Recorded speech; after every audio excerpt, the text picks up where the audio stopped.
চৰ্চা কৰা এই বিষয়ৰ ওপৰত গুৰুত্ব প্ৰদান কৰিছে গতিকে ষষ্ঠ অনুসূচী এৰিয়াটো বিশেষ কৰি বড়োলেণ্ড কাৰ্বি আংলং আৰু ডিমা হাছাও এই তিনিটা 6 শিডিউল এৰিয়াৰ ক্ষেত্ৰত এই আলোচনা মই ভাবো অতিকৈ ফল মানে প্ৰচুৰ হ'ব মানে ভাল ফল পাব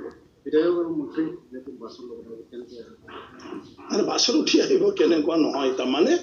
যাহাতে মানে তাৰ পৰা আহোঁতে কাৰো অসুবিধা নহয় আৰু বিধানসভা বুলি ক'লে এইটো হ'ল আমাৰ আটাইতকৈ মানে কি কয় টপত থকা মানে ওপৰত বিধানসভাৰ পৰাহে চব হ'ব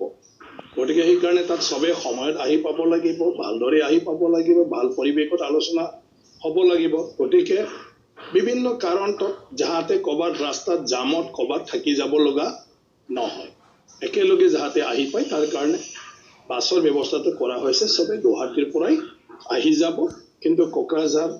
বঙাইগাঁও চিৰাং আৰু ধুবুৰী জিলা যেহেতু কোকৰাঝাৰৰ লগত লাগি থকা তেওঁলোকে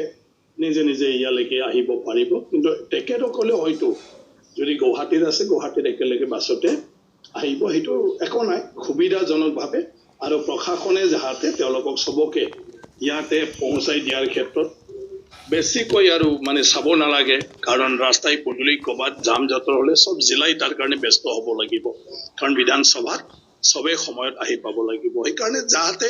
প্ৰশাসনৰো অসুবিধা নহয় সব জিলাবিলাক হিতুলৈ যাহাতে অসুবিধা নহয় প্ৰত্যেকজন মন্ত্ৰীক যাহাতে এস্কৰ্ট দিবলগীয়া নহয় এজন প্ৰটকল দিবলগীয়া নহয় গতিকে তেনেকুৱা ধৰণৰ এই বিধানসভাৰ কাৰণে যাহাতে কোনো অসুবিধা হ'ব নালাগে বেলেগ দিশত যেহেতু বাহিৰত আমি কৰিছো এটোৰ কাৰণে সেই ব্যৱস্থাটো কৰা হৈছে এটা এস্কৰ্ট পাইলটৰে গুৱাহাটীৰ পৰা ইয়ালৈকে মন্ত্ৰী বিধায়ক সবে আহি পাব আৰু এই এস্কৰ্ট পাইলটেদি সবে তাত গৈ পাব আৰু তেনেকুৱা ধৰণৰ মানে আমাৰ বিভিন্ন গাড়ী ঘোঁৰা লৈ মানে এক্সক্লুসিভলি খৰচা পাতি নহয় আৰু তেনেকুৱা ল এণ্ড অৰ্ডাৰ সিচুৱেচনো ক্ৰিয়েট নহয় নাই তো তেখেতৰ মানে শিডিউল অফিচিয়েল শিডিউল বিলাক মানে মুখ্যমন্ত্ৰী ডাঙৰীয়া তেওঁৰ গধুৰ দায়িত্ব আছে কেতিয়া কি কি শিডিউল হৈ থাকে সেইটোৰ লগত নিৰ্ভৰ গতিকে আপোনালোকে এইটো গম পাই যাব গণতন্ত্ৰ ব্যৱস্থাটো আমি সবতে প্ৰচাৰ কৰিব লাগে সংসদীয় গণতন্ত্ৰ আমাৰ দেশৰ সবতকৈ ডাঙৰ নীতি এই দেশখন পৰিচালনা কৰা এই দেশৰ কোনো ব্যক্তিক মানে কোনো তেনেকুৱা ধৰণৰ ক্ষমতা দিয়া হোৱা নাই যেটো নিজে সিদ্ধান্ত ল'ব নিজে কৰিব আমাৰ দেশৰ নীতিটোৱে হ'ল ৰাইজৰ দ্বাৰা ভোটৰ জৰিয়তে নিৰ্বাচিত হোৱা এই মানে প্ৰতিনিধিসকলেহে চৰকাৰ গঠন কৰিব তেওঁলোকৰ পৰাহে প্ৰধানমন্ত্ৰী হ'ব তেওঁলোকৰ পৰাহে মন্ত্ৰী হ'ব প্ৰধানমন্ত্ৰী বনাই ল'ব আৰু তেখেতসকলে যেটো ভাবে সেইটো কৰিবৰ কাৰণে গোটেই দেশৰ প্ৰতিনিধিসকলৰ পৰা মত ল'ব লাগে আৰু সেই মতটো ক'ত হয় পাৰ্লিয়ামেণ্টত যদি কেন্দ্ৰৰ হয় আৰু যদি ৰাজ্য হয় তেতিয়াহ'লে বিধানসভাত বিটিচিত বিধানসভাৰ অনুমোদন নোহোৱালৈকে চৰকাৰে বা প্ৰধানমন্ত্ৰী মন্ত্ৰীয়ে যেটো কেবিনেটৰ সিদ্ধান্ত লয় সেইটো যদি নতুন হয় নতুন আইন প্ৰণয়ন কৰিব খোজে তেতিয়াহ'লে সেইটো কৰিব নোৱাৰে সেইটো সিদ্ধান্ত লোৱাৰ পিছত বিধানসভাত আহিব লাগিব বিধানসভাত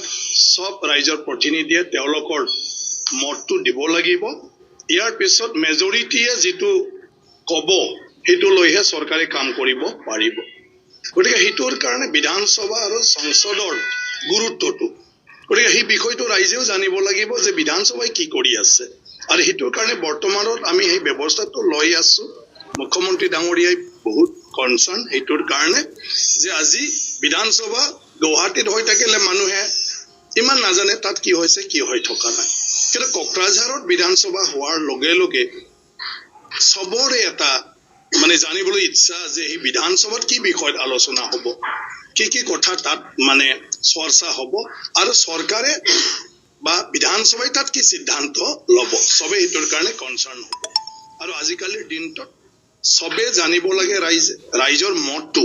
বিধায়কৰ জৰিয়তে বিধানসভালৈকে আহিব লাগিব ৰাইজে কোনটো ভাল পাইছে কোনটো বেয়া পাইছে কি ধৰণৰ অসুবিধা পাইছে কেনেকুৱা ধৰণৰ ব্যৱস্থা লোৱাটো বিচাৰিছে সেইবোৰ কথা যাহাতে নিজৰ বিধায়কক কয় আৰু বিধায়কখিনিয়ে যাহাতে এইখিনি কথা বিধানসভাত আহি পালে কয় আৰু তাৰ পৰা যাহাতে চৰকাৰে জানে আৰু তাৰ পিছতে চৰকাৰে ৰাইজৰ এই মানে যিবিলাক মানে সুখ দুখ বিভিন্ন কথা কৈ আছে এই বিষয়ত চৰকাৰে তেতিয়াহে বিবেচনা কৰিব, তেতিয়াহে মানে সিদ্ধান্ত লব।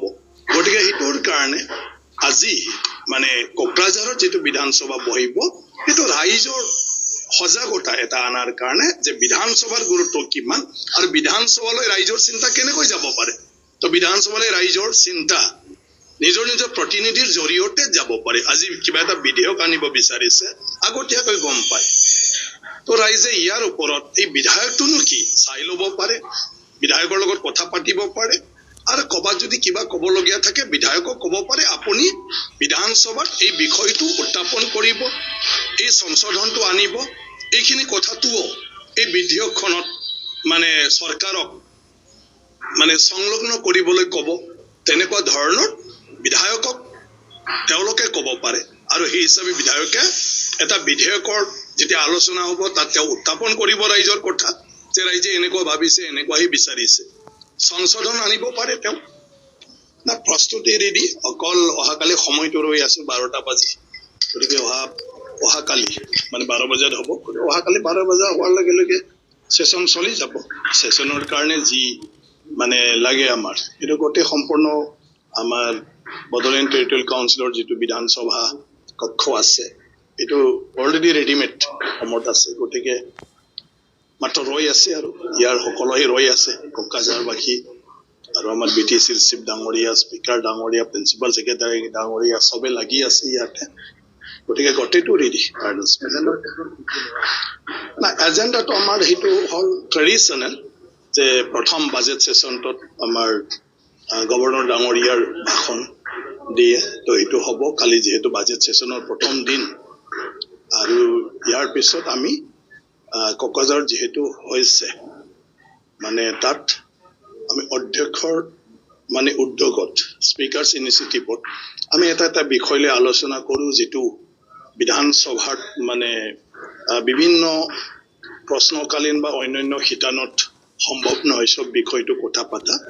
আৰু যিটো জৰুৰী বুলি ভাবে। সেইকাৰণে এইবাৰ প্ৰথম মানে ঐতিহাসিক দিন সেইটো অসম বিধানসভাৰ কক্ষৰ বাহিৰত বহিব।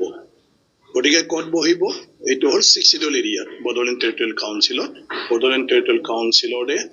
বিধানসভা কক্ষত বহিব। সেইটোৰ কাৰণে মুখ্যমন্ত্ৰী ডাঙৰীয়াই এডভাইচ দিছে যে আমি এক্সক্লুচিভলি 6 শিডিউল এৰিয়াৰ বিষয়ে, তাৰ মানে সামাজিক, অৰ্থনৈতিক আৰু সকলো দিশৰ উন্নয়ন, আৰু সেই কাউন্সিলটো এম্পাৱাৰমেণ্ট কৰাৰ ক্ষেত্ৰত কি কি মানে বিষয় আছে যিটোৰ ওপৰত অসম চৰকাৰে উদ্যোগ ল'ব পাৰে, ইয়াৰ ওপৰত এটা চৰ্চা, য'ত সকলো বিধায়কে পাৰ্টিচিপেট কৰিব, তেওঁলোকৰ মনৰ কথা ক'ব। আৰু আমাৰ 6 শিডিউল এৰিয়াৰ বিধায়কসকল আছে, তেওঁলোকে 6 শিডিউল বিষয়ে চলি থকা আৰু প্ৰয়োজনীয়তা, তেওঁলোকৰ কি কি মানে বিষয় আছে যিটো অসম চৰকাৰে উদ্যোগ ল'লে সেই এৰিয়াবিলাকো মানে সব ক্ষেত্ৰতে আগবাঢ়ি যোৱাত মানে সহজ হয়, সেইবোৰ বিষয় তেওঁলোকে তাতে চৰকাৰক দৃষ্টিগোচৰ কৰাব। আৰু গোটেই কথাটো বিধানসভাই চৰকাৰলৈ প্ৰেৰণ কৰিব। যিমানখিনি ইয়াত আলোচনা হ'ব, সেইদিনাও মুখ্যমন্ত্ৰী ডাঙৰীয়া তেওঁ তাতে সকলো প্ৰশ্নৰ উত্তৰ দিব, আৰু যিখিনি আমি আলোচনা মানে কৰা হয় সেইটো বিষয়ত চৰকাৰে বিহিত ব্যৱস্থা লোৱাৰ কাৰণে বিধানসভাই 1 মাহৰ ভিতৰত এইটো প্ৰেৰণ কৰিব, আৰু সেই হিচাপে চৰকাৰে উদ্যোগ ল'ব। ঠিক তেনেকুৱা ধৰণৰ আগতে চাহ বাগানৰ ওপৰত তাৰ বসবাস কৰা মানুহখিনিৰ সমস্যাক লৈও আলোচনা হৈছিলে। তাৰপিছত আজি চাহ বাগিচাৰ উন্নয়নৰ কাৰণে তাত শিক্ষাৰ পৰা আৰম্ভ কৰি বিভিন্ন দৈনন্দিন জীৱনটোত অসমৰ বাকী মানুহবিলাকে পোৱা সুযোগ সুবিধাখিনিও কেনেকৈ দিব পাৰে,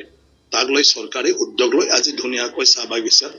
বহুতখিনি কাম কৰিবলৈ সক্ষম হৈছে, আৰু চাহ বাগিচাৰ মানুহখিনিও মানে আগতকৈ বহুতখিনি সুবিধা পাবলৈ সক্ষম হৈছে। ঠিক তেনেকুৱা